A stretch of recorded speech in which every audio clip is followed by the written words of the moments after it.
لله ما في السماوات وما في الأرض، وإن تبروا ما في أنفسكم أو تخفوه يحاسبكم به الله فيغفر لمن يشاء ويعذب من يشاء، والله على كل شيء قدير. آمن الرسول بما أنزل إليه من ربه والمؤمنون كل آمن بالله وملائكته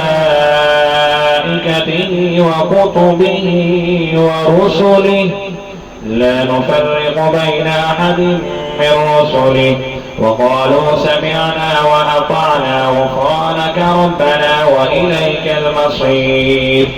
لا يكلف الله نفسا إلا وسعها لها ما كسبت وعليها ما اكتسبت.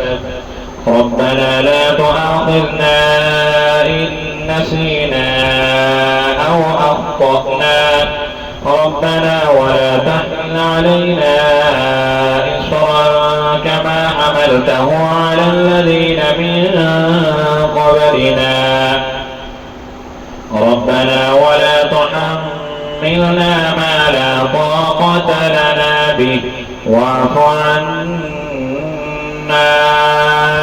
واغفر لنا